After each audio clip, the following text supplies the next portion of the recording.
So we had the February 4th Sangamon County Circuit Court ruling that said that the governor's mask and exclusion policies were null and void and issued a restraining order against 145 some odd school districts from enforcing mask mandates on the children of more than 700 plaintiffs. And all of last week, as we talked about yesterday here on WMAY, good morning, I'm Greg Bishop, 638. All of last week, there was a little bit of chaos. Some school districts still excluding students that weren't part of the lawsuit. You had school districts that weren't part of the lawsuit saying, we're just going mask optional. And actually, I just got a message from a reader who shared with me that their school district just recently went mask optional and said that yesterday the students took their masks off and slowly the teachers began to as well. She says that her daughter is saying that it's strange to see their faces as a 10th grader. And this is the first time since 8th grade she's been able to see her friends' faces in school. So kind of fascinating. She said that it felt so good to pick them up in line outside of school and said just seeing all the smiles on their faces. So that's kind of fascinating to hear, the parents' perspective here as to what's going on. But some school districts, of course, last week keeping their mask mandate in place, others going optional. But all of last week, we didn't hear any instances of plaintiffs in the school case, their children being punished for not wearing masks. Well, all of that changed yesterday. Attorney Thomas DeVore filing contempt charges against some school districts for what he said was the school districts allegedly violating his client's children's rights under the temporary restraining order issued by Sangamon County Judge Raylene Grishow. So I connected with Tom DeVore, the attorney who brought these cases for the parents, and asked him to kind of give us a general overview here of what exactly is going on with this contempt allegation. So here's some of the conversation I had with attorney Thomas DeVore yesterday about the contempt allegations that he filed.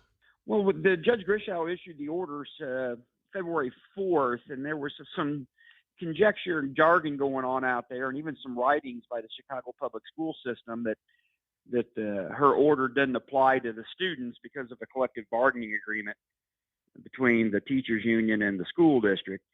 And even though they were out there saying those things, up until today, my clients, who are the named students in that case, had not been required to wear a mask. They were leaving them alone, so there was no harm to them.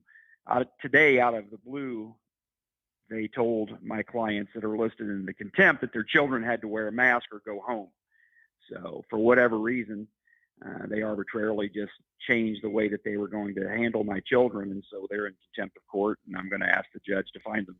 So talking with attorney DeVore yesterday about that contempt charge that he filed against Chicago Public Schools, I was refreshing the 4th District Court of Appeals decision page on their website, and I didn't see any decision about the governor's appeal to the Sangamon County judge order temporarily blocking masks from being forced on kids. So without that order in place, or without the appeal being taken up or granted, that means the judge's order out of the circuit court is still in effect. And attorney Thomas DeVore as well, seeing that there's not been a granting of an appeal in the 4th District courts. No, nothing yet. And again, we're Monday, and they did not grant the stay. They did not obviously deny it. They didn't issue a ruling. So, in my humble opinion, that is tantamount to a denial, because the issue of the stay is probably long since passed itself over. So since there is no stay, her order is in effect. And again, to the extent that the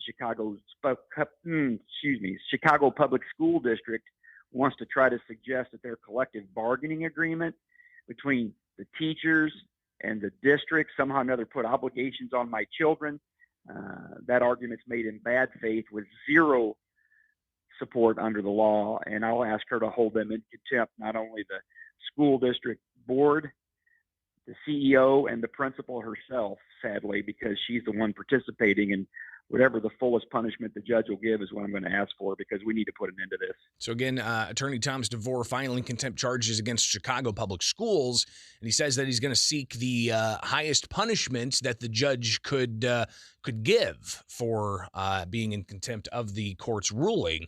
What exactly could that be? DeVore speculates a bit. Could include anything. She could tell them, you've got, the kid comes back to school tomorrow. If you try to put a mask on him, I'll put you in the county jail until you change your mind. I mean, she could be that extreme if she wanted to. It's whatever remedy that she has to fashion to get them to listen to her is ultimately what it'll be. So again, DeVore filing the contempt allegations against Chicago Public Schools. I did reach out to Chicago Public Schools to get a statement. They did not get back to me until pretty late last night. And they said that Chicago Public Schools has prioritized the safety and well-being of students and staff since the onset of the pandemic nearly 2 years ago. CPS believes the court's ruling does not impact the district's authority to continue to implement their proven COVID-19 safety mitigation protocols. The district's committed to ensuring the safety of students and staff as we await the appellate court's decision regarding this appeal. Based on good faith, the CPS spokesperson said, of the reading of the court's order, CPS believes that the order does not prohibit CPS from exercising its authority to continue its COVID-19 mitigation policies and procedures, including universal masking and vaccination and testing requirements for students and staff. CPS is following the COVID-19 mitigation policies and procedures for all students and staff. Principals follow already established guidelines on noncompliance with district protocols, which involves a continuum of steps and also takes into consideration the specifics of each case, such as whether a student has an individual education program or other factors, as we work towards compliance and or another resolution.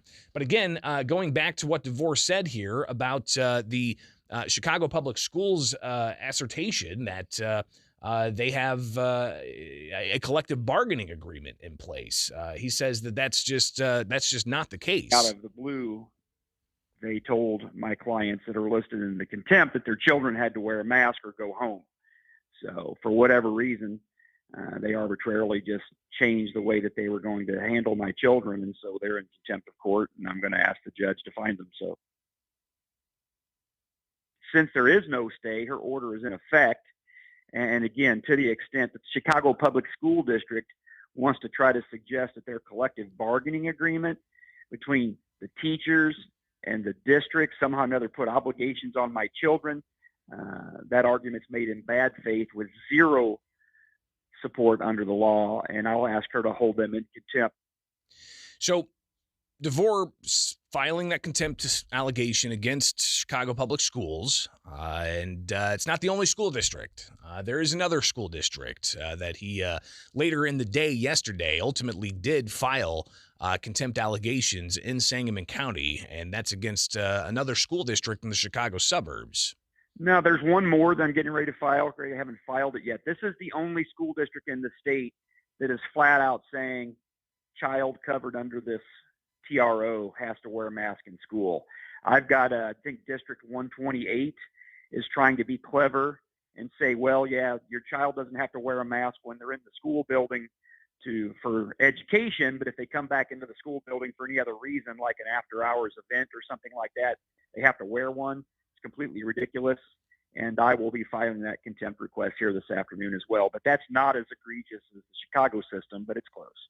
So only those two. That's Attorney Thomas DeVore, a conversation I had with him yesterday about his contempt allegations against two school districts, Chicago Public Schools and District 128 in Libertyville. He filed those on Monday afternoon. Sangamon County Circuit Court Judge Raylene Grishow gave CPS and District 128 a date of February 25th to come before the Sangamon County Court to answer the contempt charge. So we'll be following that closely. We'll also be refreshing the 4th District Appellate Court's decision page to see if they are going to take the appeal and issue a ruling one way or the other. Either way, this is a case that's going to go all the way to the Illinois Supreme Court, no question. All right, it is the WMAY Morning News Feed. I'm Greg Bishop, and coming up, we will